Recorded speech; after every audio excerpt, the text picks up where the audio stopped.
DG rangers Punjab Aamir मजीद जो सिंध मथा ज़ुल्म ख़त्म न थियो। सिंध के गरीब हारनि ऐं पोरतनि मथा गैर कानूनी पुलिस जा अटाला वठी चढ़ाई मौतमार धमकियूं। ज़िले बदीन तालुको टंडो बागो जी देर सांगी जे ॻोठ अब्दुल गफूर जमाली ॻोठ मलूक उनड़ ॻोठ मोहम्मद उनड़ ॻोठ लारिनू जमाली ॻोठ गुलाम हैदर जमाली ॻोठ सोबदार जमाली ऐं मुख़्तलिफ़ ॻोठनि में पोरे धारनि जे मथां डीजी रेंजर्स पंजाब आमिर मजीद केतिरनि ई सालनि खां मुख़्तलिफ़ तरीक़नि सां ज़ुल्म कंदो पियो अचे।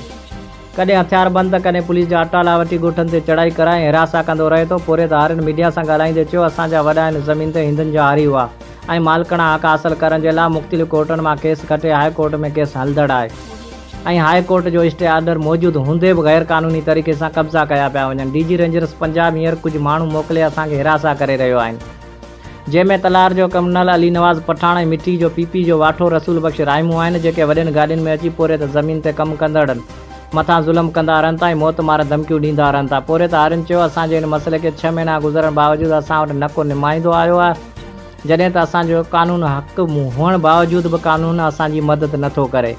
हिननि पोरे त हारियुनि मीडिया सां ॻाल्हाईंदे चयो, सुप्रीम कोर्ट हाई कोर्ट जल्द इन मामले जो नोटिस वठनि, न त ही बहासर हिते खून रेज़ी कराए सघनि था। हिते रसूल बख़्श राइमूं अली नवाज़ पठाण मुर्तज़ा जट ऐं रशीद गडगोर जेको आहे असांखे धमकियूं ॾियनि पिया। हू डीजी रेंजर्स पंजाब आमिर मजीद मुगिल जेको उन जो ई सॾाए पाण चवंदा त हू जेको आहे सो रेंजर्स जो माण्हू असीं उन्हनि जे थ्रू आया आहियूं, असांखे लॾाईंदासीं, हिते अञा ॻोठ ख़ाली कराईंदासीं।